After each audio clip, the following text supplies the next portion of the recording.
परीक्षा नहीं हुई, लेकिन आज नहीं तो कल होगी। ये कोरोना महामारी आज नहीं तो कल जरूर खत्म होगी। स्कूल कॉलेजेस कभी ना खुलें, ऐसा नहीं होगा। अभ्यास करते रहोगे तो कोई पछतावा नहीं होगा। कोरोना महामारी के चलते इस समय स्कूल और कॉलेजेस बंद पड़े हैं, जिसके चलते विद्यार्थियों में पढ़ाई के प्रति लापरवाही देखी जा रही है।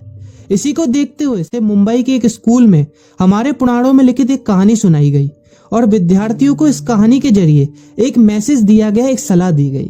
कहानी ये थी कि एक बार भगवान इंद्र किसानों से नाराज हो गए और उन्होंने घोषणा कर दी कि 12 साल तक बारिश नहीं होगी, आप फसलों को नहीं उगा पाएंगे। भगवान इंद्र से किसानों ने विनम्रता पूर्वक विनती की। किसानों की विनती को देखते हुए इंद्र ने बड़ी चालाकी से बारिश न होने का सारा श्रेय भगवान शिव के ऊपर डाल दिया और कहा कि बारिश तभी संभव है जब भगवान शिव अपना डमरू बजाएंगे। लेकिन इंद्रदेव भगवान शिव के साथ पहले ही गुप्त रूप से चर्चा कर चुके थे और उनसे किसानों के साथ सहमत नहीं होने के लिए भी अनुरोध कर चुके थे। जब किसान भगवान शिव के पास बारिश के लिए विनती करने के लिए गए तो उन्होंने भी कह दिया कि बारिश तभी होगी जब मैं 12 साल बाद अपना डमरू बजाऊंगा। निराश होकर वापस लौटते किसानों ने 12 साल तक इंतजार करने का फैसला किया। लेकिन उनमें से एक किसान वापस लौटकर नियमित रूप से अपना काम कर रहा था, खेती कर रहा था, यहाँ तक कि बीज भी बो रहा था। अन्य किसानों ने यह देखकर उस किसान का मजाक उड़ाना चालू कर दिया। कुछ किसानों ने उससे पूछा भी कि आप अपना समय और ऊर्जा क्यों बर्बाद कर रहे हैं, जबकि आप जानते हैं कि 12 साल तक बारिश नहीं होने वाली। उस किसान ने जवाब दिया कि मुझे पता है कि बारिश के बिना मेरी फसल नहीं आएगी, लेकिन मैं ये सब केवल अभ्यास के रूप में कर रहा हूँ। 12 साल बाद मैं फसलों को उगाने और खेतों में काम करने की प्रतिक्रिया को भूल जाऊंगा। शरीर की काम करने की आदत छूट जाएगी और शरीर आलस का शिकार हो जाएगा।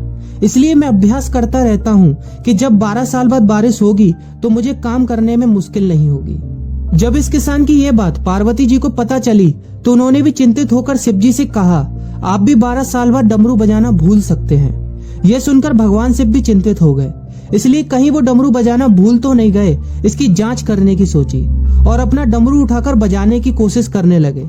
कोशिश करते हुए जैसे ही डमरू से आवाज आई वैसी बारिश होने लगी और जो किसान नियमित रूप से अपना काम कर रहा था उस किसान का खेत फसलों से हरा भरा हो गया। लेकिन बाकी सभी बारिश का इंतजार करते किसानों को पछतावा हुआ, क्योंकि उन्होंने अभ्यास करना भी छोड़ दिया था।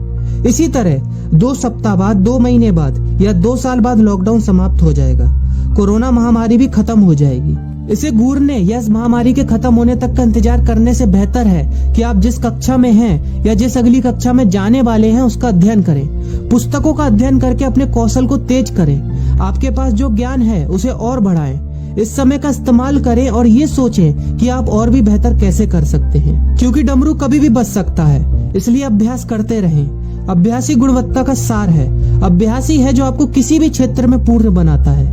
अगर आप अपनी पढ़ाई के प्रति लापरवाही छोड़कर अभ्यास करते रहेंगे तो जब काम करने का समय आएगा, जब भी परीक्षा देने का समय आएगा, तो आप हर चुनौती और अपने हर क्वेश्चन का जवाब देने के लिए तैयार रहेंगे।